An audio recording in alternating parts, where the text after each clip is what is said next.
last video that I did, I was talking about judgment and how judgment doesn't require communication and that it doesn't require understanding and compassion because it's a conversation that you have in your own head and that you've made an opinion about something.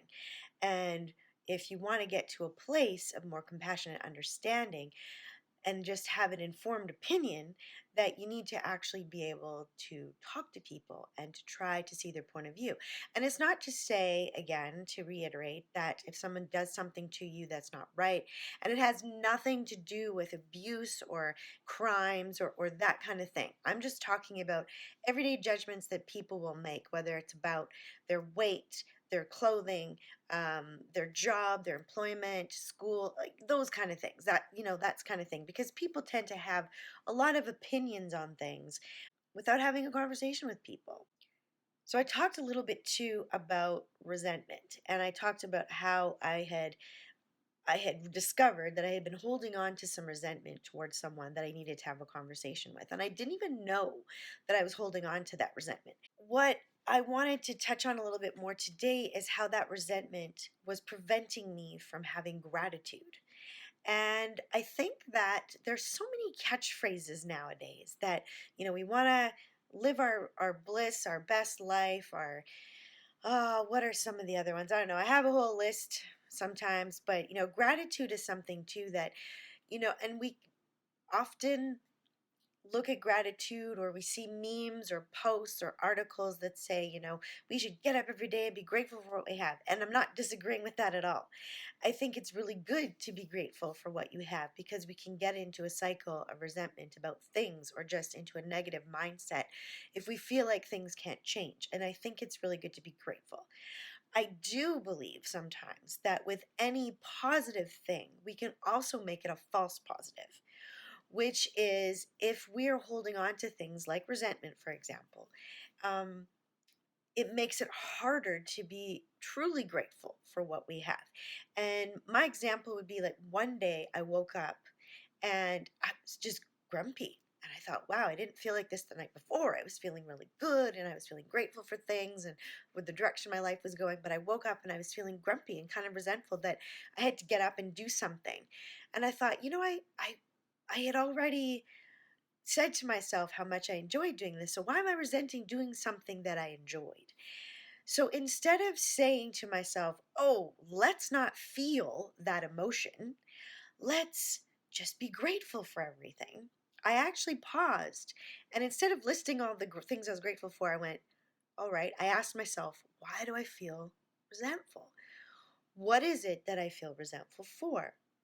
And when I asked myself those questions and I let myself sit with that emotion of resentment, that little bit of anger that was just simmering in there, I realized what it was. And I realized how for a long time I hadn't felt supported in doing something. And so I had these feelings come up, and they weren't maybe real in that moment, but they were there to show me that I was still holding on to them, even though they might not apply to my life anymore. And I don't, I have more support, but those feelings I was still holding on to, they're still there. And they were preventing me from really just feeling grateful for everything. And I needed to feel them and let them go. And I think that is part of our healing journey, is that a lot of times we take all these positive things where we tell ourselves positive affirmations and we do vision boards and storyboards and we make gratitude lists and gratitude journals, and those are great. They are awesome because sometimes when you just feel down, you need to feel up about something. But the hardest part is allowing yourself to actually sit with those emotions that don't feel so good. And when they don't feel good, we don't want to sit with them. We don't want to feel them. But it's important that we do because that's how we can let them go. And then I felt more gratitude after I could actually feel it. And it wasn't a great feeling to realize that I had been holding on to this resentment and having this anger kind of just bubbling inside about something that no longer applies to my life. And I think we can hold grudges like nobody's business if we really want to. And I think we really need to look at that, and I think not cover it up with gratitude stuff. Like if I had just went, oh, I feel resentful, and I had skipped over that feeling and gone right to the, oh, I need to feel grateful. I need to feel grateful. It's doing a disservice to myself because that was that emotion that I felt in that moment. And I think we're here to feel all of the emotions. And to truly heal, and I had a discussion with someone on one of my other videos about it, and we were coming at the same idea from a little bit different angles. It was a good discussion. And it's that if you really want to get to the cause of what's ailing you, or the cause of deep down, it's that you have to feel it and you have to strip away all the stuff, because you can't feel your what's really wrong when you keep covering it up with something else, or keep pretending that you don't feel something that you do.